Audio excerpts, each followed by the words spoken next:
नमस्कार, स्वागत आहे तुमचं या कार्यक्रमात ज्याचं नाव आहे हॅलो डॉक्टर. मी तुमचा सूत्रसंचालक डॉक्टर आदित्य पुरुषोत्तम इंदानी. तर आज आपण अतिशय महत्त्वाच्या आणि अशा विषयावर चर्चा करणार आहोत ज्याचं प्रमाण आपल्या समाजात वाढत चाललं आहे.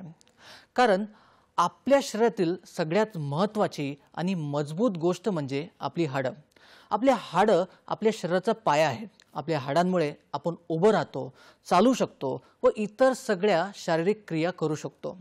पण समजा हीच हाडं ठिसूळ पडली तर, हीच हाडं कमजोर पडली तर, याचाच परिणाम एक आजार आहे ज्याचं नाव आहे ऑस्टिओपोरोसिस. आता ऑस्टिओपोरोसिस या समस्येमुळे आपल्या हाडांना इजा पोचते आणि यामुळे फ्रॅक्चर सारख्या इतर आजार उद्भवू शकतात. याच पार्श्वभूमीवर आजचा आपला विशेष भाग ठेवलेला आहे. ऑस्टिओपोरोसिस म्हणजे काय, ऑस्टिओपोरोसिसची कारणे कुठली, ऑस्टिओपोरोसिसचे लक्षणे कुठली व कुठल्या लक्षणांवर आपण जास्त भर दिला पाहिजे, त्याची चिकित्सा पद्धती किंवा उपचार पद्धती कुठल्या, त्यात गुंतागुंतीचे प्रकरण होतात का, तर कुठले होतात, हे सगळं या आपण कार्यक्रमातून जाणून घेणार आहोत. तर वेळ न घालवता आजचा आपला चर्चा विषय या प्रकारे आहे. प्रेक्षको, ऑस्टिओपोरोसिसबद्दल आणखीन सांगायचं झालं तर हाडं आपल्या आरोग्यासाठी, हाडांचं आरोग्य आपल्याला बरोबर ठेवणं खरं तर खूप महत्त्वाचं आहे. कारण त्याचं ठाम आणि मजबूत असणं हे त्याच्या आरोग्यासाठी महत्त्वाचं आहे. पण समजा हाडं जर कमजोर पडत असली तर ऑस्टिओपोरोसिस होतो. पण ऑस्टिओपोरोसिसमुळे फ्रॅक्चरसारखी संभावना उद्भवत असतात आणि यामुळेच आजचा आपण आपला विशेष भाग ठेवलेला आहे. आज आपण बोलणार आहोत जागतिक ऑस्टिओपोरोसिस दिवसाबद्दल आणि आज आपल्या सोबत आहेत डॉक्टर अभिजित काळे सर. सर, स्वागत आहे तुमचं या कार्यक्रमात. नमस्कार. सरांची थोडक्यात ओळख याप्रमाणे आहे. डॉक्टर अभिजित काळे हे MS ऑर्थोपेडिक्स असून ते जॉईंट रिप्लेसमेंट आणि स्पाइन सर्जन आहेत.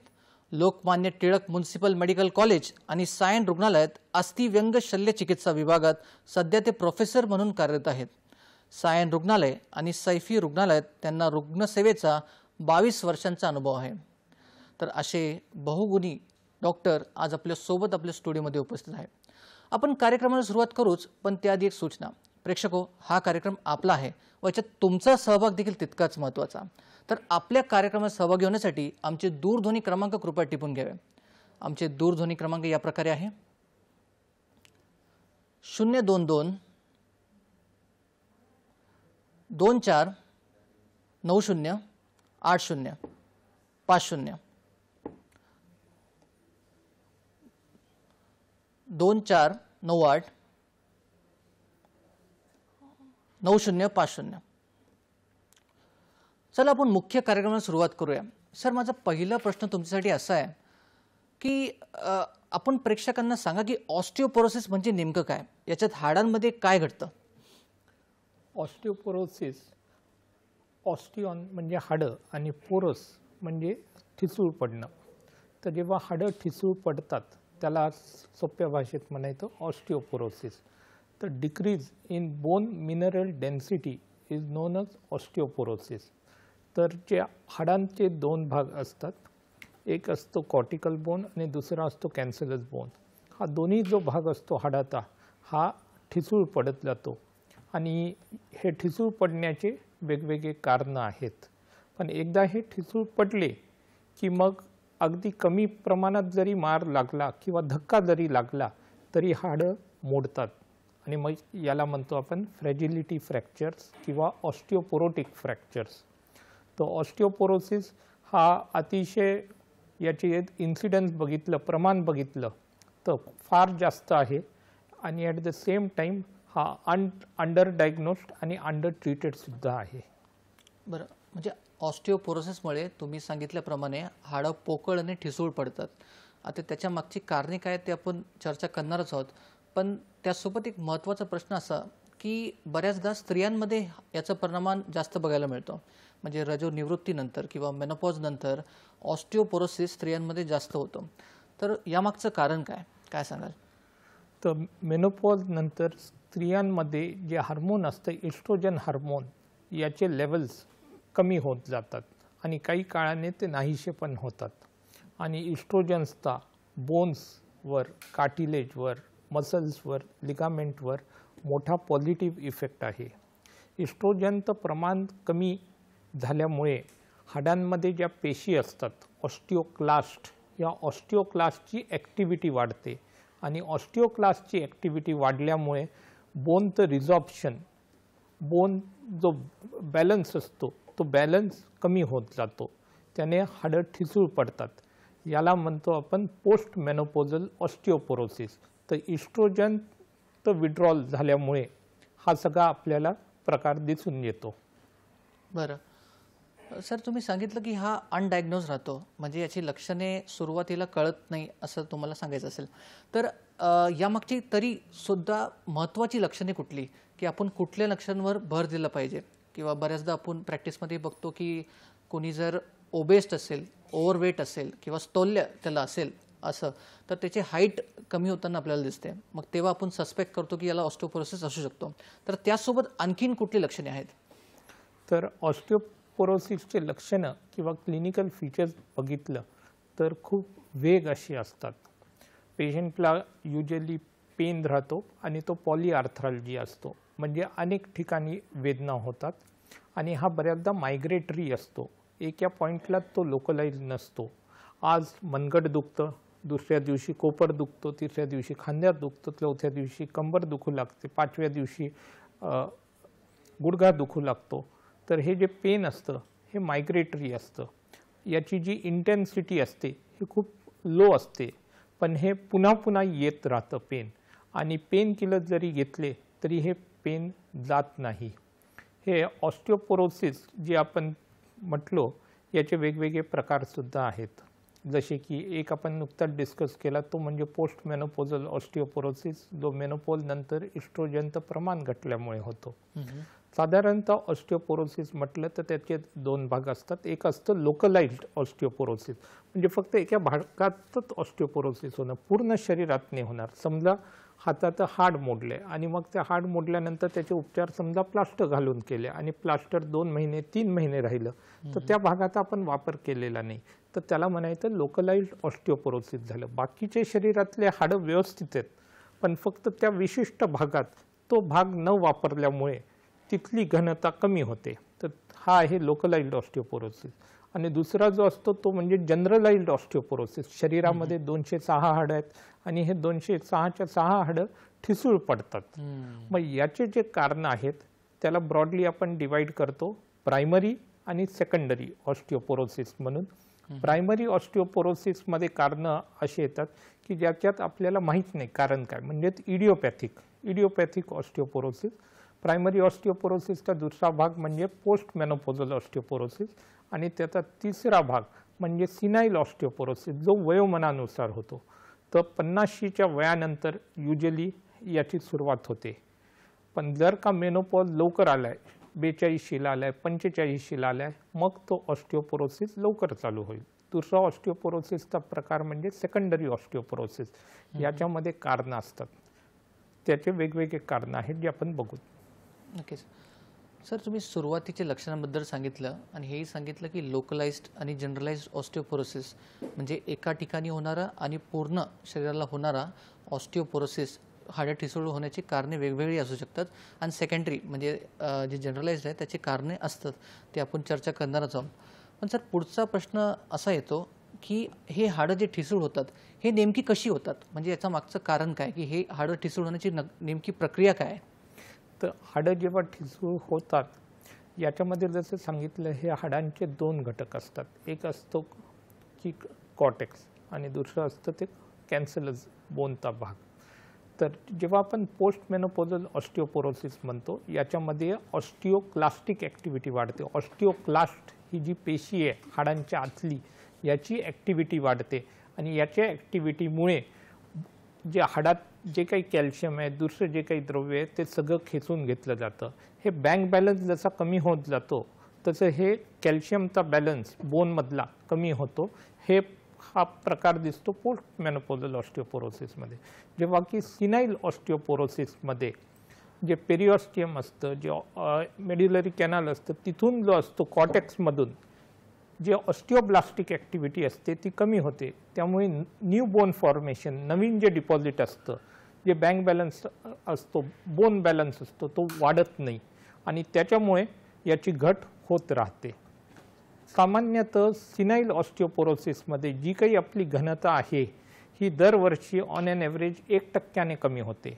जेव्हा की पोस्ट मेनोपॉझल ऑस्टिओपोरोसिसमध्ये जी काही शरीराची घनता आहे ती सामान्यतः प्रतिवर्षी 1.9% या रेटने ती कमी व्हायला सुरुवात होते. मग सर, ऑस्टिओपोरोसिस ओळखायचं असेल समजा, हे लक्षणांवर ओळखू शकतो, हे तज्ज्ञांचा सल्ला घेणं त्यात महत्त्वाचं आहेच, पण त्यासोबत कुठले इन्व्हेस्टिगेशन किंवा तपासणी केलं पाहिजे किंवा कुठल्या तपासण्याने आपल्याला कळू शकतो की याला ऑस्टिओपोरोसिस कदाचित आहे, मग याची चिकित्सा किंवा उपचार आपल्याला सुरुवात करायला पाहिजे? तर ऑस्टिओपोरोसिसच्या तपासण्या म्हटलं तर याच्यात काही जनरलाइज टेस्ट आहेत आणि काही स्पेसिफिक टेस्ट आहेत.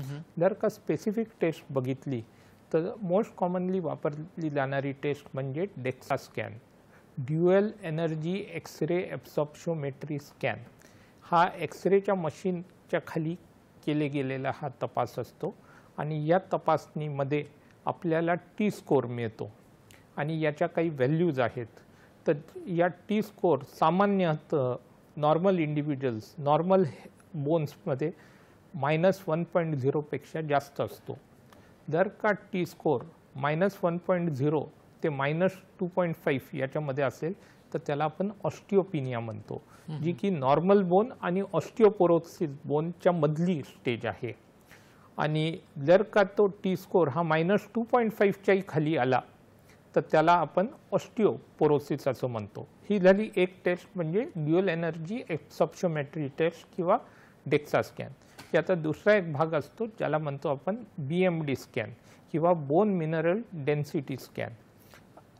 आता याच्या व्यतिरिक्त सुद्धा काही टेस्ट आहेत जसे की quantitative CT scan.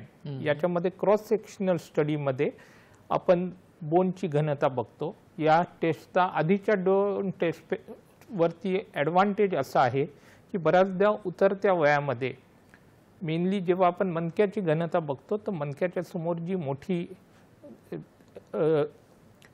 Blood vessel असते ज्याला आपण एओटा म्हणतो, ह्या एओटाचं कॅल्सिफिकेशन झालेलं असतं आणि एओटिक कॅल्सिफिकेशन हे डेक्सा स्कॅन किंवा BMD स्कॅनच्या रिडिंगमध्ये इंटरफिअर करू शकते. तर हे इंटरफिअरन्स कमी करण्यासाठी क्वांटिटेटिव्ह सिटी स्कॅन ही जास्त चांगली टेस्ट आहे.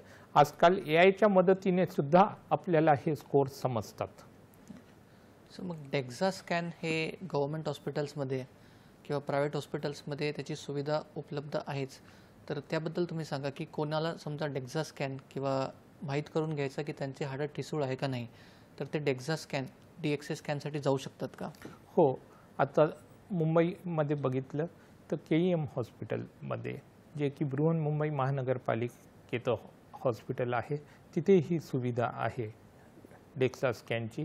आणि जी PMD स्कॅन आहे, कोणतेही सेंटर जिथे CT स्कॅन आहे त्या CT स्कॅनमध्ये सॉफ्टवेअर एक ॲड केलं जातं ज्याच्यामधून आपल्याला BMD स्कॅन किंवा क्वांटिटेटिव्ह CT स्कॅन हा करतो. CT स्कॅन आज महाराष्ट्रातल्या सर्व शासकीय महाविद्यालयांमध्ये, सरकारी रुग्णालयामध्ये जवळपास अवेलेबल आहे. तिथे हे जर का क्वांटिटेटिव्ह CT स्कॅनचं एक सॉफ्टवेअर ॲड केलं की आपल्याला तिथे हाडं किती ठिसूळ पडलेले आहेत हे इमिजिएटली लक्षात येतं आणि ही अतिशय उपयुक्त टेस्ट आहे आणि याने आपल्याला ऑब्जेक्टिव्ह असेसमेंट करता येतं. ही स्पेसिफिक टेस्ट आहे. जनरलाइज टेस्ट बघितलं गेलं तर एक्सरे केला, एक्सरेमध्ये कॉर्टिकोमेड्युलरी रेशिओ असतो, याच्या प्रमाणावरून आपल्याला समजतं की आहे का. याच्या व्यतिरिक्त काही रक्तातल्या चाचण्या ज्या की जनरलाइज टेस्ट आहेत, calcium, phosphorus, alkaline phosphatase, vitamin D3 हे सुद्धा बघितलं जातं, जे की आपल्याला पुढच्या उपचारांसाठी फायदा होतो. आता जेव्हा आपण ही स्पेसिफिक टेस्ट करतो, BMD स्कॅन असेल, डेक्सा स्कॅन असेल, शरीरातल्या काही हाडांची ती घनता बघितली जाते. 206च्या 206 हाडांची बघितली नाही जात. एक आपण कॉमनली बसतो आणि बसल्यानंतर सगळा शरीराचा भार आपल्या मणक्यावरती येतो. त्या मणक्याच्या भागामध्ये ही केली जाते. आपले हात कॉमनली वापरले जातात सगळ्या कामांसाठी, त्यामुळे आपण मनगटाच्या भागामध्ये म्हणजे लोअर एंड रेडियसमध्ये सुद्धा ही चेक करतो. त्याच्यानंतर उभा राहिलो की जो आपला भार येतो दोन मुख्य हाडांवर, एक म्हणजे हिप जॉईंटवरती आणि दुसरं टाचेवर म्हणजे कॅल्केनियम बोनवर. तर हे अजून दुसरे दोन हाडं आहेत जिथे आपण बोन मिनरल डेन्सिटी चेक करतो. आणि पाचवं हाड म्हणजे प्रॉक्सिमल ह्युमरस शोल्डर जॉईंट, तर इथे बघितली जाते. तर कॉमनली 3 ते 5 हाडांमध्ये आपण बघतो की काय घनता आहे आणि मग याचा आपण ॲव्हरेज काढतो आणि टी स्कोर किती आलेला आहे त्याप्रमाणे आपल्याला ट्रीटमेंट याची प्लॅन करता येते. बरं, आपण सरांसोबत ही चर्चा असंच पुढे नेणार आहोत, पण सध्या वेळेला छोट्याशा विश्रांतीची. तेव्हा कुठेही जाऊ नका, पाहत राहा तुमचा आवडता कार्यक्रम हॅलो डॉक्टर. स्वागत आहे तुमचं एक कार्यक्रमात ज्याचं नाव आहे हॅलो डॉक्टर. आणि आज आपण बोलत आहोत डॉक्टर अभिजित काळे सरांसोबत. विश्रांतीच्या आधी ऑस्टिओपोरोसिसची कारणे कुठली, त्याची लक्षणे काय, कुठल्या लक्षणांवर आपण जास्त भर देतो व तपासणी कुठल्या आहेत, डेक्झा स्कॅनबद्दल ही आपल्याला सरांनी सांगितलं. सर, माझा पुढचा प्रश्न असा आहे की बऱ्याचदा जेव्हा आपण प्रॅक्टिसमध्ये बघतो की सगळेजण विटॅमिन डीचं टेस्ट करून येतात आणि विटॅमिन डीची नॉर्मल व्हॅल्यू टेस्टनुसार 30 to 90च्या मध्ये आहे. आणि बऱ्याच इंडियन पॉप्युलेशनमध्ये भारतात सगळ्यांचं विटॅमिन डी हे 10, 12, 14 असं आहे. पहिले तर यामागचं कारण काय आणि विटॅमिन डीचा किंवा कॅल्शियमचा ऑस्टिओपोरोसिसशी संबंध आहे का? तर विटॅमिन डी आणि विटॅमिन के हे जे दोन विटॅमिन्स आहेत यांचा हाडाशी डायरेक्ट संबंध आहे. जे मेटाबॉलिझम आहे, बोन मेटाबॉलिझम, याच्यामध्ये हे दोन्ही विटॅमिन्स अतिशय महत्त्वाचे आहेत. आता विटॅमिन डी हे कॅल्शियमचं ॲब्झॉर्प्शन जे होतं, आपण कॅल्शियम जेव्हा खाण्यातून घेतो तर याचं आतड्यातून इंटेस्टाईनमधून जे ॲब्झॉर्प्शन होतं त्याच्यासाठी विटॅमिन डीची खूप गरज आहे. दुसरं, जे मॅट्रिक्स ले डाऊन केलं जातं, जी मिनरलायझेशनची जी प्रक्रिया आहे हाडांमध्ये, त्याच्यासाठी पण विटॅमिन डीची गरज आहे. याच्या व्यतिरिक्त मसल्सचं टोन मेंटेन करण्यासाठी, कार्टिलेजच्या नरिशमेंटसाठी विटॅमिन डीचा रोल हा खूप प्रूव्हन आहे. आता विटॅमिन डीच्या ज्या लेवल्स सांगितल्या हे नॉर्मली 30 ते 90, 100 याच्यामध्ये राहिल्या पाहिजेत. आणि कॉमनली जेव्हा या लेवल्स चेक केल्या जातात, मोर दॅन 85 to 90% लोकांमध्ये या लेवल्स सब नॉर्मल म्हणजे 30च्या खाली येतात. याच्यामध्ये काही कारणं आहेत. पहिलं, खाण्यामध्ये जर काही जे रिक्वायरमेंट आहे त्या प्रमाणात येत नसेल तर याच्या लेवल्स खाली होतात. साधारणतः 400 ते 600 इंटरनॅशनल युनिट्स ही विटॅमिन डीची डेली रिक्वायरमेंट आहे. दुसरा भाग असतो, जर शरीराला ॲडिक्वेट सनलाईट एक्सपोजर नसेल, पुन्हा विटॅमिन डीचं प्रमाण कमी होतं. आजकाल लोकांना घरात बसायचं किंवा ऑफिसमध्ये काम करायचं किंवा AC मध्ये काम करायचं, याने नकळत सनलाईटला जे एक्सपोजर आहे ते कमी झालेलं आहे. सनलाईटमधून, सनरेजमधून जे किरणे येतात त्याने त्वचेमधून विटॅमिन डी तर जे प्रोडक्शन मेटाबॉलिझम आहे ते होतं. आणि साधारणतः सकाळी 10 वाजेच्या आधीचं ऊन किंवा दुपारी 2च्या नंतरचं ऊन, या उन्हामध्ये जर का बॉडीला एक 30 ते 40 मिनटं एक्सपोजर मिळालं तर विटॅमिन डीच्या लेवल्स नॉर्मल राहण्यामध्ये खूप मोठा फायदा होतो. सर, आपल्याला एक फोन येतोय. संजयजी बोलत आहेत धुळ्यावरून. बघूया त्यांचा प्रश्न काय. संजयजी, प्रश्न विचारा. त्यांच्या पायात चालण्यात थोडासा त्रास होतोय. एक पायात गॅप आहे आणि 85 वय आणि सूज खाली पायापासून ते इथं गुडघ्यापर्यंत सूज येते. सर, तुम्हाला काही प्रश्न विचारायचा त्यांना? नाही. तर वय आपण सांगितलं 85. धन्यवाद. तर संजयजींनी हा जो प्रश्न विचारलेला आहे, 85 वर्ष वय आहे आणि पाय दुखतात आणि पायाच्या भागामध्ये सूज आहे. आता बघितलं पाहिजे की पायाचा कोणता भागात हा त्रास होतोय. जर का हा गुडघ्यामध्ये असेल, वयाच्या 85व्या वर्षी 2-3 गोष्टींचा भाग आहे. पहिला, वयोमानानुसार यांना होणार सिनाईल ऑस्टिओपोरोसिस, तर हाडं हे ठिसूळ पडणार आणि त्याच्यातून सुद्धा वेदना आणि सूज या निर्माण होतात. दुसरा भाग आहे वयोमानानुसार ऑस्टिओ आर्थरायटिस, म्हणजेच सांधिवात सुद्धा होणार, गुडघ्याची जी गादी आहे ती सुद्धा झिजणार, घासली जाणार. तो ऑस्टिओ आर्थरायटिस आणि ऑस्टिओपोरोसिस या दोन्ही गोष्टी सोबतच चालतात. आणि तिसरा भाग कधी कधी याच्यातून आढळून येतो तो म्हणजे ऑस्टिओमलेशिया. ऑस्टिओमलेशिया आणि ऑस्टिओपोरोसिस हा भिन्न आहे. ऑस्टिओमलेशिया म्हणजे जी मिनरलायझेशनची जी प्रक्रिया आहे त्याच्यामध्ये बिघड होतो. Defect in the mineralization of the bone म्हणजे ऑस्टिओमलेशिया. आणि जेव्हा घनता कमी होते तर त्याला आपण ऑस्टिओपोरोसिस म्हणतो. तर 85 वर्षाच्या वयामध्ये एक ऑस्टिओ आर्थरायटिस राहतो, त्याने हा त्रास होतो. दुसरा ऑस्टिओपोरोसिस पण त्यांना असणार आहे, त्याच्यातून पण यांना त्रास होतो. आणि कधी जी सूज सांगितली ही कोणत्या भागात आहे ती बघितलं पाहिजे. या वयामध्ये कधी कधी रक्तवाहिन्यांमधल्या ज्या वाल्व्स असतात त्यासुद्धा डिजनरेट होतो. तो बऱ्याचदा व्हेरिकोज वेन्समुळे सुद्धा ती सूज येते. तर यांना कॅल्शियम, व्हिटॅमिन डी चं प्रमाण यांनी खाण्यातून वाढवलं पाहिजे. त्याच्या जोडीला प्रोटीन्सची सुद्धा गरज आहे. तसेच शरीराला थोडेसे व्यायाम आहार घेतलं पाहिजे. आणि लवकरात लवकर यांनी तज्ज्ञांना दाखवून ज्या भागामध्ये सूज आहेत, वेदना आहेत, त्यात कमीत कमी एक्सरे काढला पाहिजे. म्हणजे आपल्याला रोग निदानाला मदत होईल. आणि एकदा रोग निदान झालं की त्याची ट्रीटमेंट, लाईन ऑफ ट्रीटमेंट सोपी होऊन जाते. जे ऑस्टिओपिनिया वेगळा आहे, ऑस्टिओमलेशिया वेगळं आहे आणि ऑस्टिओपोरोसिस वेगळं आहे. पण तिघी कंडिशनमध्ये आपल्याला तज्ज्ञांचा सल्ला घेणं अतिशय महत्त्वाचं आहे. सर, आपल्याला अजून एक फोन येतो आहे. सय्यदजी बोलत आहेत नाशिकवरून. सय्यदजी, तुमचा प्रश्न विचारा. हा बोला. माझे ना पाठीमागचा भाग आहे ना तो लय दुखतो होतो. सय्यदजी, आपण कोणता भाग म्हटलात? पाठीमागचा भाग, कंबर, कमरेच्या भागात. मनका, येस खवाटे. येस. आणि आपलं वय सांगू शकतात? हा, 65 आहे.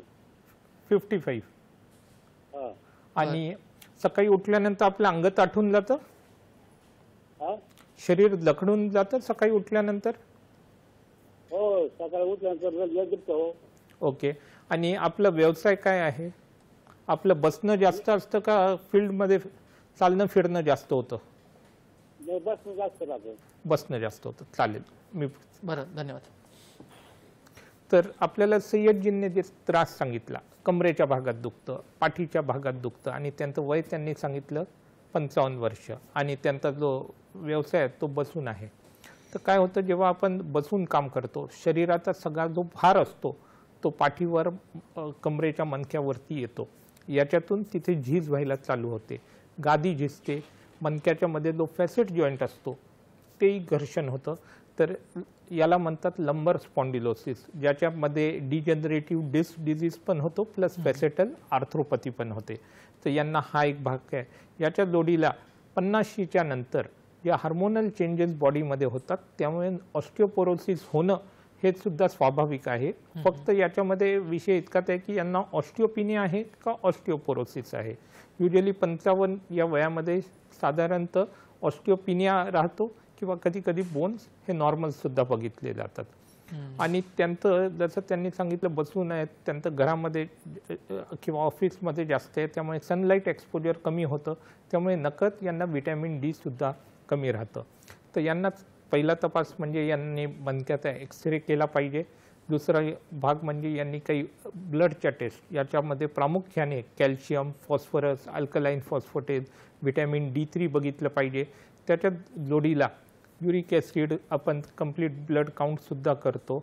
आणि हे एकदा केलं की आपल्याला अचूक रोगनिदान झालं की आपल्याला तशी ट्रीटमेंट चालू करता येईल. तर सय्यदजी, तुम्ही तज्ज्ञांचा लवकरात लवकर सल्ला घ्या.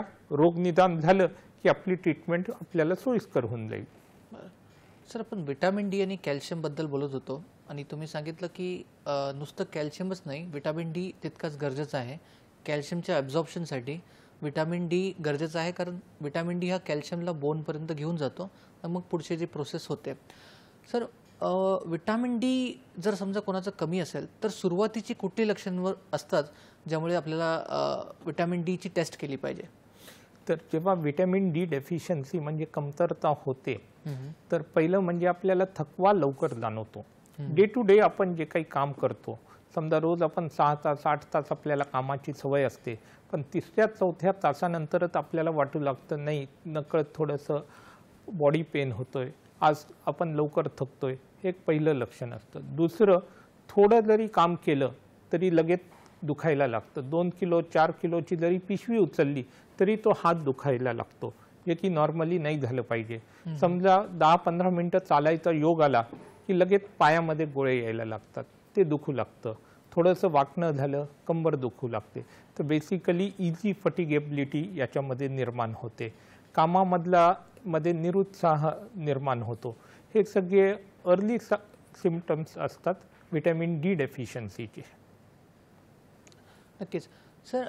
मग ऑस्टिओपोरोसिसला विटॅमिन डी खरं तर खूप गरजेचं आहेच, पण ऑस्टिओपोरोसिसला आपण आपल्या आहारातून किंवा जीवनशैलीच्या काही बदलातून टाळू शकतो का? मग ते कुठले बदल करावे? तर जीवनशैली म्हणजेच लाईफस्टाईल हा ऑस्टिओपोरोसिसमध्ये खूप महत्त्वाचा भाग आहे. कॉमनली जेव्हा आपली लाईफस्टाईल सिडेंटरी लाईफस्टाईल होते, म्हणजे एका ठिकाणी बसून राहणं, बाहेर आपण पडत नाहीत, घर असेल ऑफिस असेल, आपली हालचाल होत नाही, हे हाडांसाठी मसल्ससाठी चांगलं नाही. मसल्स आणि हाडांमध्ये दोन्ही एक प्रॉपर्टी कॉमन आहे. जितका यांचा वापर जास्त तितके ते जास्त बळकट होतात, मजबूत होतात, स्ट्रॉंग होतात. तर बोनसाठी आवश्यक आहे आपण चालत राहणं, आपण सांध्यांसाठी आवश्यक आहे त्यांची मुवमेंट करणं, आणि याच्यातूनच मसल्स आणि बोन्स हे दोन्हीसुद्धा स्ट्रॉंग होणार. तर सिडेंटरी लाईफस्टाईल हे हाडांसाठी मसल्ससाठी अतिशय त्रासदायक गोष्टी आहेत. याने आपल्याला डिसयूज ऑस्टिओपिनिया ऑस्टिओपोरोसिस हा डेव्हलप होतो. लाईफस्टाईलमधला दुसरा भाग म्हणजे आपण काय खातो. तर बेसिकली ऑस्टिओपोरोसिस म्हटलं तर 3-4 गोष्टी खाण्यामध्ये खूप गरजेच्या आहेत. पहिला भाग आला कॅल्शियमचा, दुसरा आला व्हिटॅमिन डीचा, तिसरा आला प्रोटीन्सचा, आणि चौथा आला व्हिटॅमिन केचा. ज्या गोष्टींमध्ये हे 4 घटक जास्त आहेत त्याचं सेवन जास्त झालं पाहिजे. तिसरा भाग येतो लाईफस्टाईलमध्ये आपलं बॉडी वेट. जर का बॉडी वेट एक्सेस असेल किंवा बॉडी वेट हे कमीसुद्धा असेल, म्हणजे बॉडी मास इंडेक्स जर का 18च्या खाली असेल तर त्याला म्हणतात अंडरवेट, आणि बॉडी मास इंडेक्स 30च्या वर असेल तर त्याला आपण ओबेसिटी म्हणतो.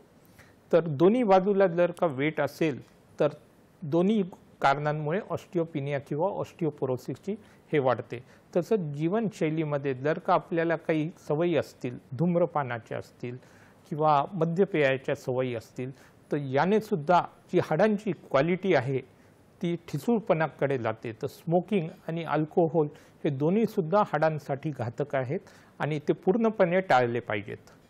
बरं. आणि स्मोकिंग आणि अल्कोहोल हे बऱ्याच आजारांचं कारणसुद्धा आहे, तर त्यासाठी पण आपण स्मोकिंग आणि अल्कोहोल टाळलं पाहिजे व कुठलंही व्यसन नसलं पाहिजे. सर, माझा पुढचा प्रश्न असा आहे, आपल्याला मेलवर विशालजींचा प्रश्न असा आला आहे की मालिश केल्याने किंवा तेलाने मालिश केल्याने हे हाडं त्याच्याने फायदा होतो का? मालिशने हाडं पक्क राहतात का? म्हणजे जॉईंट हे फिक्स राहतात का? तर मालिश म्हणजे जे आपण करतो त्याच्यावरती जी काही मुवमेंट होते त्याचा मसल्सला तर फायदा होतोच, त्याने काही सॉफ्ट टिश्यू रिलीज पण होतात. एस्पेशली मायल्जिया असेल, फायब्रोमायल्जिया असेल, त्याच्यासाठी मालिशचा चांगला फायदा आहे. पण हाडं म्हटले तर त्याच्यासाठी बेताचा त्याचा फायदा आहे. हाडांसाठी गरज कशाची आहे? व्यायामाची गरज आहे. कमीत कमी 4 ते 5 दिवस आठवड्यातले नियमित व्यायाम केला पाहिजे. दररोज कमीत कमी पाऊण तास ते 1 तास हा व्यायाम करत राहिला पाहिजे. तर मालिशपेक्षा जर आपण व्यायाम केला, लो इम्पॅक्ट एक्झरसाइजेस केल्या तर अतिशय फायदेशीर आहे. स्विमिंग एक असा व्यायाम आहे ज्याला आपण आयडियल व्यायाम म्हणून बघितलं जातो, कारण स्विमिंग करताना पोहताना शरीरामध्ये 500पेक्षा जे अधिक स्नायू आहेत, सर्वच्या सर्व स्नायू ॲट अ टाईम काम करत असतात. तर जर आयडियल व्यायामाचा विचार केला तर स्विमिंग हे आयडियल व्यायाम आहे. आणि जर का आपण प्रॅक्टिकल विचार केला एक्झरसाइजचा तर रोज पाऊण तास चालणं, जे की अतिशय सोपं आहे, फक्त आपल्याला इच्छा पाहिजे. जर इच्छाशक्ती असेल आणि रोज आपण पाऊण तास चालत राहिलो, हाडांसाठी ते खूप लाभदायक आहे. सर, आपण असंही बघतो की बदलत्या जीवनशैलीमुळे जे हाडांचे जे प्रॉब्लेम्स असतात, हाडांची जे समस्या असतात, आता लवकर होत चालले आहे, असं अविनाशजींचा प्रश्न आहेच मेलवर आपल्याला. तर याचं मागचं कारण काय? हे नेहमी ऑस्टिओपोरोसिस असेल याचं कारण किंवा ऑस्टिओआर्थरायटिस असेल किंवा इतरही कारण असू शकतात, तुम्ही काय सांगाल? तर जर का आपण बघितलं पॅथोजिनेसिस ऑफ ऑस्टिओपोरोसिस, तर काय आहे की आपले हाडं आहेत आणि हाडांची जी घनता आहे ही वाढत्या वयामध्येच वाढते. ती जो आपलं बँक बॅलन्स आहे हाडांमधलं, जो कॅल्शियम बॅलन्स आहे, हा ॲडोलसंट एज ग्रुप म्हणजे जेव्हा आपलं वय वाढतंय 17-18 वर्षाचं वयापर्यंत, हा खूप महत्त्वाचा वय आहे. आणि ह्या वयामध्ये जर का आपण एक्सरसाइजेस केले नसतील, आपली सिडेंटरी लाईफस्टाईल असेल, बऱ्याचदा आजकाल एक नवीन प्रॉब्लेम निर्माण झालेला आहे ज्याला म्हणतात कम्फर्ट क्रायसिस. सगळ्या सुखी सुविधा आहेत, त्यामुळे आपण हलत नाहीत, आपण व्यायाम करत नाहीत, शरीराला, स्नायूंना, हाडांना चालना देत नाही आणि ज्या खायच्या सवयी असतात त्या नकळत ओव्हर इटिंग होतं. याने स्थूलपणा वाढतो, आपली हालचाल होत नाही. तर ह्या कम्फर्ट क्रायसिस हा कमी वयामध्ये जर का आलेला असेल तर त्याने परत जे बोन बॅलन्स आहे हे वाढत नाही आणि हाडांमधलं जी डेन्सिटी आहे ही ॲडोलसंट एज ग्रुप म्हणजे 17-18 वर्ष वयोगटापर्यंत महत्त्वाचे आहेत आणि जी काही ती त्याच्यानंतर थोडीफार वाढते ती फक्त वयाच्या 30-35 वर्षापर्यंतच वाढते आणि 35च्या नंतर 1% सुद्धा आपली बोन मिनरल डेन्सिटी वाढत नाही. त्याच्यानंतर त्याला उतरती कळा लागते आणि ती हळूहळू ती कमी होत राहते आणि हा जो वेग आहे कमी व्हायचा हा 50 नंतर हा वेग वाढतो आणि साधारणतः सिनाईल ऑस्टिओपोरोसिसमध्ये हा वेग आहे 1% पर इयर आणि पोस्ट मेनोपॉझल ऑस्टिओपोरोसिसमध्ये हा रेट आहे 1.9% पर इयर. बरं सर, आपल्याला एक फोन येतोय. जयवंत पाटील बोलतोय डोळ्यावरून. जयवंत, तुमचा प्रश्न विचारा. मी बोलतो जयवंत अशोक पाटील. येस. माझी 13 वर्षाची मुलगी. हॅलो. हां, बोलत राहा. 13 वर्षाची मुलगी माझी. तिला खांद्यापासून तर कोपरपर्यंत हात दुखतो. ती रात्री म्हणजे तिला रात्री त्रास होत होतो. आम्ही बरेच जण दाखवलं, नाशिकच्या जल्लावर सरांनाही दाखवलंय. येस. तर त्यांनी ते ऑस्टिओमा सांगितलंय. त्यांनी काय सांगितलेलं आहे? ऑस्टिओमा. Okay, fine. तर त्याच्यात आम्हाला कन्फ्युजन असं आहे, ऑपरेशन त्यांनी सांगितलं. येस. तर त्याच्यात एक ओपन सांगितलं आणि एक लेझरने सांगितलं. येस. मग त्याच्यात आता आपण ओपन करायचं की लेझर करायचं, कारण की हाडातून ते सांगते खराब होत आहे. येस. मग पुढे आणि तिचं नेमकं उजवा आहे. येस. पुढे मग भविष्यात तिला असं मग बेटर कोणतं राहील तिला असं. चालेल. बरं, धन्यवाद. तर पाटील साहेबांनी जो आपल्याला प्रश्न विचारला त्यांच्या मुलीबद्दल की वय वर्ष आहे 13 वर्ष, त्यांचा खांदा दुखतो आणि त्यांनी त्याचं कारण पण सांगितलेलं आहे. युजली 13व्या वर्षी जेव्हा हाडं असे दुखू लागतात तर कॉमनली जर का हाडांचं मिनरलायझेशन व्यवस्थित होत नसेल तर या प्रॉब्लेमला वाढत्या वयामध्ये म्हणतात रिकेट्स. आणि एकदा वाढ हाडांची पूर्ण झाली आणि मग जर का मिनरलायझेशनमध्ये डिफेक्ट असेल तर त्याला आपण म्हणतो ऑस्टिओमलेशिया. तर युजली हे कारण जास्त कॉमन आहे, जे की कॅल्शियम, व्हिटॅमिन डी आणि प्रोटीन्सच्या कमतरतेमुळे होतं. दुसरे कॉमन कारण असतं प्रोटीन एनर्जी मालन्यूट्रिशन, म्हणजे खाण्यामध्ये आवश्यक त्या गोष्टी येत नसेल, वजन वाढत नसेल तर त्याच्यामुळे सुद्धा लवकर थकवा निर्माण होतो. पण पाटील साहेबांनी त्यांच्या मुलीचं जे कारण सांगितलं ते थोडं वेगळं सांगितलं आणि ते थोडंसं रेअर आहे, ज्याला आपण म्हणतो ऑस्टिओइड ऑस्टिओमा. हा एक बिनाईन ट्यूमर आहे हाडांचा आणि युजली याचा डायग्नोसिस सिटी स्कॅन या टेस्टमध्ये होतो आणि सिटी स्कॅनमध्ये क्लासिकली याच्यामध्ये बोन नायडस हा आयडेंटिफाय होतो. याच्यामध्ये वेदना प्रचंड होतात. या वेदना पण पॅरासिटामॉलची गोळी घेतली की ती कंट्रोलमध्ये येते, पण जो तो नायडस असतो, जो तो ट्यूमर असतो, त्याची वाढ बंद होत नाही या गोळीने.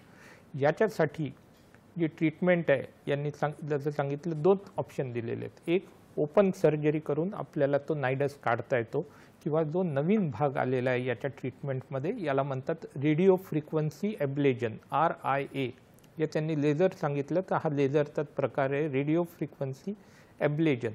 तर याने सिटी स्कॅन, सोनोग्राफी किंवा MRIने आपण जो तो तिथे तो नायडस असतो त्या नायडसला हिट करून त्याला रेडिओ फ्रिक्वेन्सी ॲब्लेजनने शॉक दिला की तो नायडस मरण पावतो आणि हा ट्यूमर हा नाहीसा होतो. तर जर यांच्या इथे त्याची सुविधा असेल तर रेडिओ फ्रिक्वेन्सी ॲब्लेजनने हे करणं डेफिनेटली फायदेशीर राहील. सर, आपण ऑस्टिओपोरोसिसबद्दल चर्चा करत होतो. तर त्यात एक महत्त्वाचा प्रश्न असा की तुम्ही आम्हाला कारणे सांगितले की लोकलाइज असतो, जनरलाइज असतो, प्रायमरी असू शकतो, सेकंडरी असू शकतो आणि त्यात विविध कारणे असतात. तर ऑस्टिओपोरोसिसमध्ये अनुवंशिकता आढळते का? तर त्याबद्दल तुम्ही काय सांगाल? हो, तर असं बघितलेलं आहे की अनुवंशिकता म्हणजे हेरिडेटरी ही याच्यामध्ये दिसून आलेली आहे आणि काही जीन्स आहेत जे की रँक आहेत त्याच्यामध्ये हा पॉलिमॉर्फिझमचा हा भाग आहे आणि osteoporosis tends to run in families. तर याच्यामध्ये जिनोम मधून याच्यामध्ये सगळं संशोधन झालेलं आहे and it has been proved beyond doubt that osteoporosis can be hereditary. याच्यामध्ये काही दुमत नाही आहे.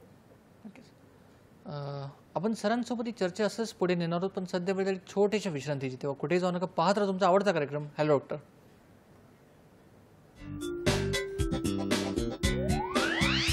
विश्रांतीनंतर परत एकदा स्वागत आहे तुमचं. एक कार्यक्रमाचं नाव हॅलो डॉक्टर आणि आज आपण बोलत आहोत डॉक्टर अभिजित काळे सरांसोबत.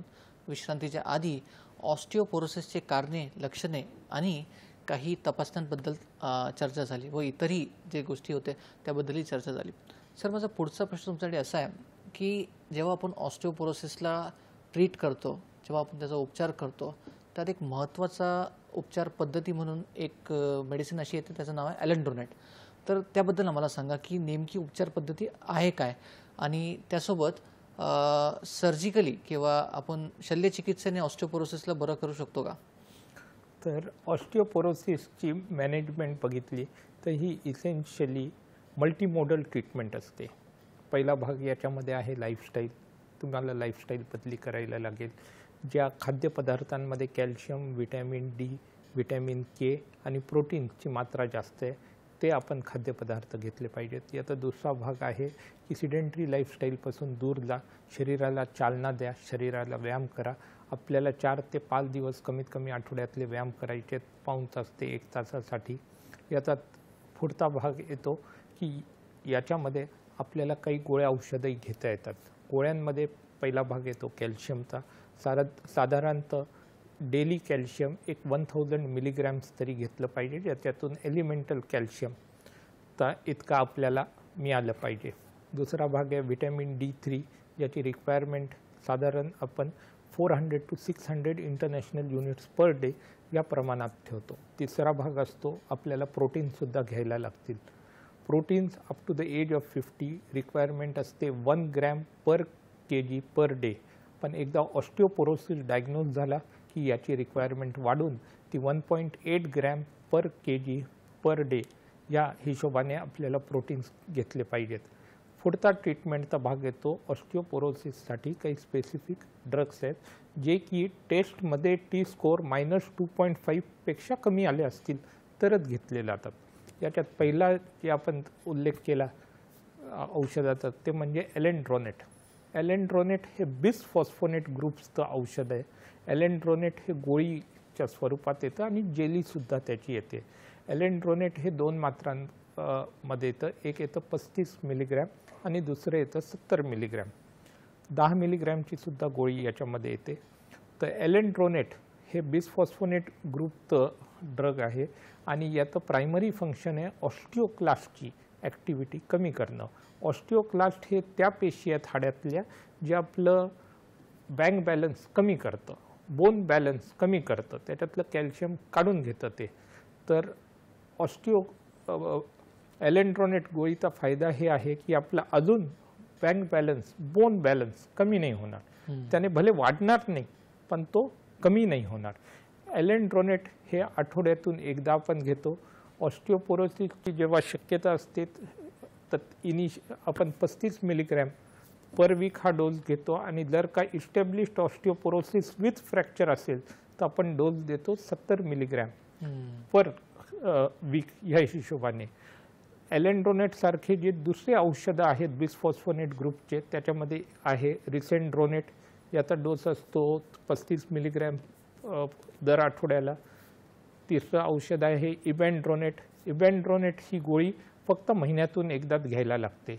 याच ग्रुपमधलं पुढचं औषध आहे झोलिंड्रॉनिक ॲसिड. झोलिंड्रॉनिक ॲसिड हे इंजेक्शनच्याच स्वरूपामध्ये येतं आणि हे वर्षातून एकदाच घ्यायला लागतं. तर बिसफॉस्फोनेट ग्रुपमधले जे औषधं आहेत, जे की काही आपण आठवड्यातून घेऊ शकतो एकदा, किंवा काही महिन्यातून एकदा, किंवा काही औषधं हे वर्षातून एकदाच आपण घेऊ शकतो. ह्या औषधं पूर्णपणे तज्ज्ञांच्याच सल्ल्याने घेतले पाहिजेत.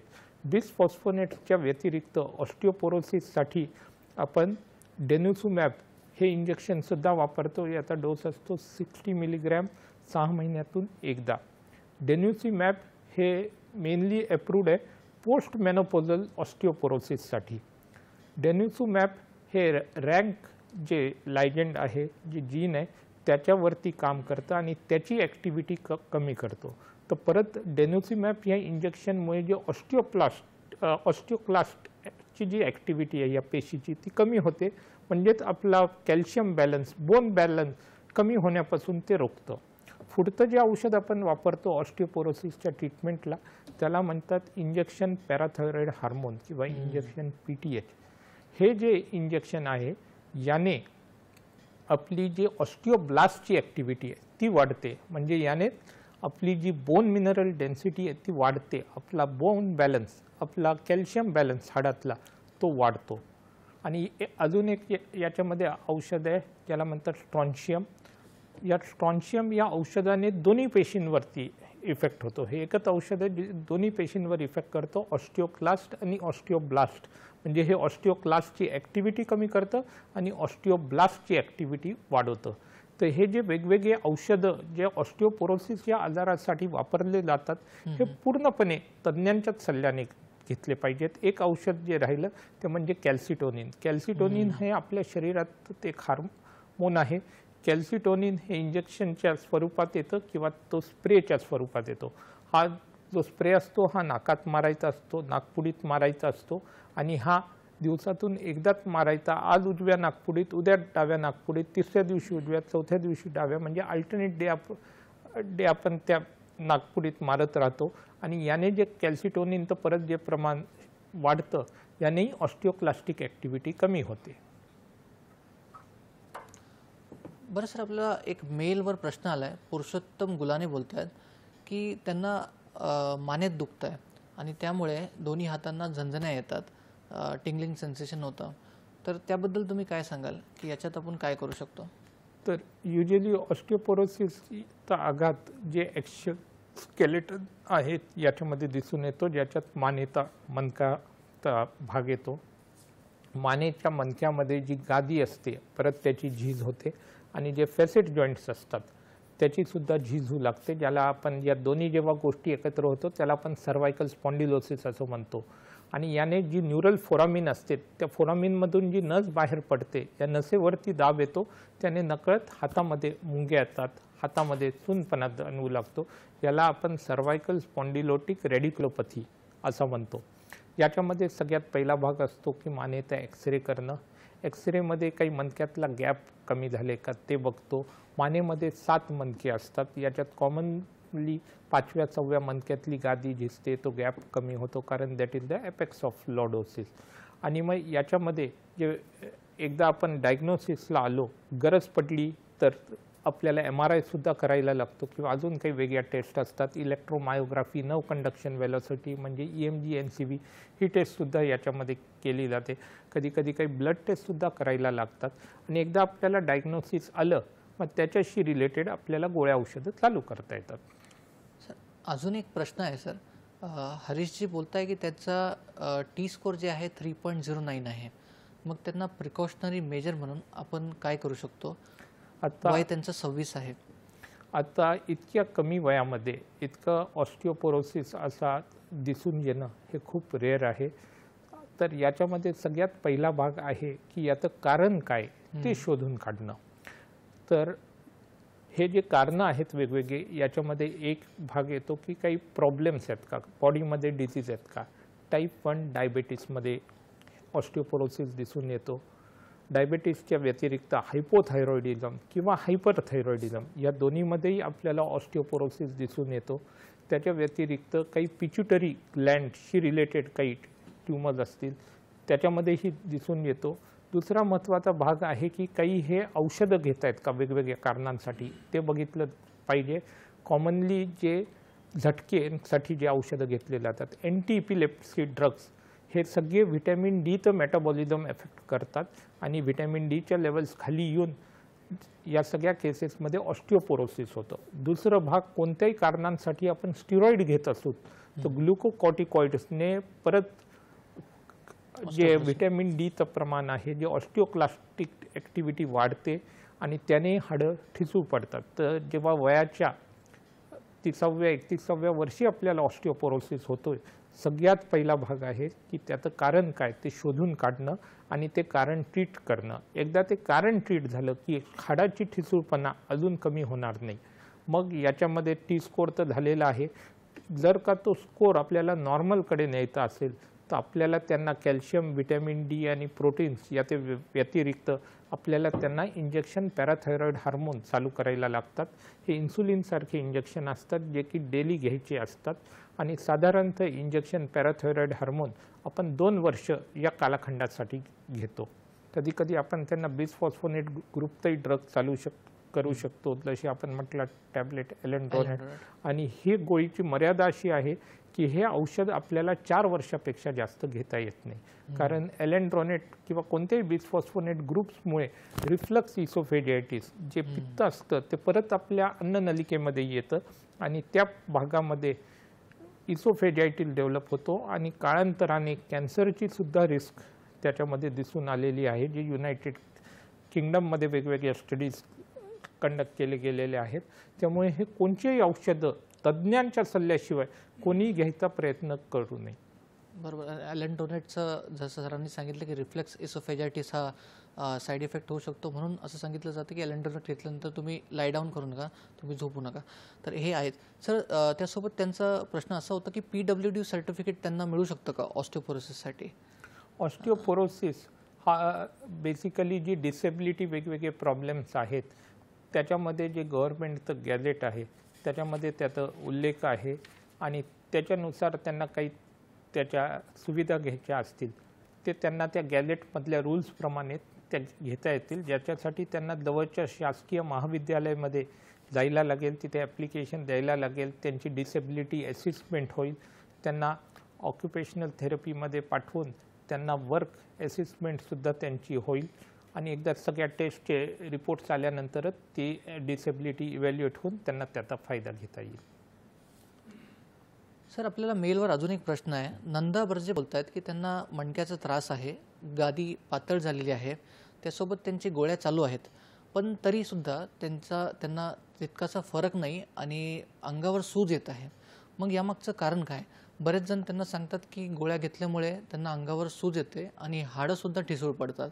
तर जसं की तुम्ही स्टेरॉइडबद्दल सांगत होते, कदाचित त्यांचा हा कारण असावा. तर त्याबद्दल तुम्ही काय सांगाल संक्षिप्तमध्ये?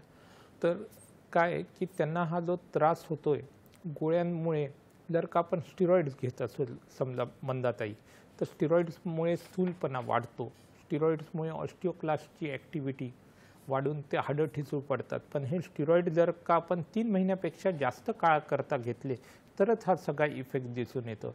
जर मंदाताई दुसरेही काही पेन किलर्स घेत असतील तर त्याने सुद्धा कधी कधी अंगावरती सूज येते, पण त्याने बोन मिनरल डेन्सिटीवर म्हणजे ऑस्टिओपोरोसिसवर काही फरक पडत नाही. तर मंदाताईंना त्यांच्या सूज येण्यामागचं कारण, दुसरे कारण असतं अंगावरती सूज, हायपोथायरॉइडिझम. जर का TCH लेवल्स वाढले असतील तर त्याने सुद्धा नकळत सूज येते. तर सगळ्यात महत्त्वाचा भाग असतो रोग निदान. कारण काय आहे सूज येण्यामागचं ते शोधून काढणं आणि मग ट्रीटमेंट आपली सोपी होईल. सर, अजून एक आपल्याला मेलवर प्रश्न आहे. दीपकजी बोलत आहेत की त्यांना नीमध्ये, त्यांच्या गुडघ्यामध्ये झीज झालेली आहे, ऑस्टिओ अर्थरायटिस झाला आहे कदाचित. त्यासोबत डॉक्टरने त्यांना बेल्टचा सल्ला दिला आहे. तर त्यांना तुम्ही अजून काय मार्गदर्शन करू शकता? तर गुडघ्याचा जो सांधिवात असतो, ऑस्टिओ आर्थरायटिस असतो, हा वयोमानानुसार होतो आणि हा जो ऑस्टिओ आर्थरायटिस आहे याच्या स्टेजेस असतात.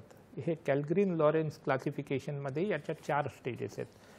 तर पहिल्या आणि दुसऱ्या स्टेजमध्ये जर का आपण नी कॅप वापरली, कॅल्शियम, व्हिटॅमिन डीच्या गोळ्या घेतल्या, कधीतरी पेन किलरची गोळी घेतली, तिथे मलम चोळला, फिजिओथेरपी घेतली, तर या सगळ्या गोष्टींचा पहिल्या आणि दुसऱ्या स्टेजमध्ये फायदा होतो.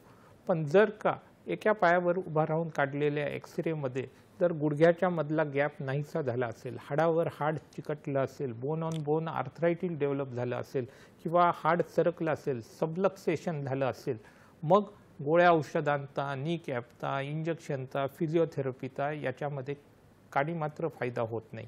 मग त्यांना एकच ऑप्शन राहतं, ते म्हणजे सांधारोपण शस्त्रक्रिया, टोटल नी रिप्लेसमेंट. तर पहिल्या आणि दुसऱ्या स्टेजमध्ये गोळ्या औषधांचा फायदा होईल आणि तिसऱ्या आणि चौथ्या स्टेजमध्ये शस्त्रक्रियेचा फायदा होईल. सर, आपल्याला अजून एक प्रश्न आहे. गणेश गावंटे बोलतात, त्यांना स्पॉन्डिलोसिसचा त्रास आहे. मग त्यासाठी तुम्ही काय मार्गदर्शन कराल? ट्रीटमेंटमध्ये आपण फिजिओथेरपी करू शकतो का? येस, तर स्पॉन्डिलोसिस जो आहे आपल्याला बघायला लागेल की त्यांना सर्वायकल स्पॉन्डिलोसिस आहे का लंबर स्पॉन्डिलोसिस आहे. आणि एकदा आपण ते बघितलं की त्याचाही दुसरा भाग येतो की हे कोणत्या स्टेजमध्ये आहे. स्पॉन्डिलोसिसच्या इनिशियल स्टेजमध्ये पहिले फक्त मणका दुखेल, मग त्याच्यानंतर हे दुखणं हातामध्ये किंवा पायामध्ये उतरतं आणि त्याच्याही पुढच्या स्टेजमध्ये जर का मज्जारज्जू म्हणजे स्पायनल कॉर्डवरचा दाब वाढत गेला, मग आपल्याला मायलोपॅथीचे सुद्धा साईन्स दिसून येतात. तर हे परत जी स्पॉन्डिलोसिस आहे त्याची जी ट्रीटमेंट आहे ही पूर्णपणे स्टेज रिलेटेड आहे. पहिल्या 2 स्टेजेसमध्ये गोळ्या औषधं, फिजिओथेरपी, पट्टे, हे मालिश ह्या गोष्टी कामी येऊ शकतात. पण जेव्हा ॲडव्हान्स स्टेजमध्ये जाईल तेव्हा सर्जरीची सुद्धा याच्यामध्ये गरज निर्माण होऊ शकते. जसे की लॅमिनेक्टमी केली जाते किंवा तिथे स्क्रू टाकून फ्युजन केलं जातं. तर याच्यासाठी आपल्याला MRI देखील करायला लागू शकतो. तर धन्यवाद सर, तुम्ही इथे आलात आणि आम्हाला ऑस्टिओपोरोसिसबद्दल आणि इतर सगळ्या हाडांच्या आजारांबद्दल सखोल मार्गदर्शन केलं आणि आम्हाला माहिती पुरवली. त्यासोबत तुमचे खूप खूप आभार आणि धन्यवाद. वर्ल्ड ऑस्टिओपोरोसिस डेच्या पूर्वसंध्येला हा जो कार्यक्रम आयोजित केलेला आहे त्याच्यासाठी दूरदर्शन सह्याद्रीचे मनपूर्वक अभिनंदन. तसेच सर्व प्रेक्षकांना येणाऱ्या दिवाळीच्याही शुभेच्छा. धन्यवाद. नक्कीच. आणि तुमच्यासाठी असंच नवनवीन चर्चासत्र आपण सुरू ठेवू. पण सध्या वेळ झाली तुमचा निरोप घेण्याची. चर्चेतील माहिती तुमच्या दैनंदिन जीवनात नक्कीच उपयोगी पडेल आणि आरोग्याच्या दृष्टीने तुम्हाला याचा फायदा होईल ही अपेक्षा. तर प्रेक्षक योग्य सल्ला द्या, योग्य सल्ला घ्या, स्वस्थ रहा, मस्त रहा. नमस्कार. नमस्कार.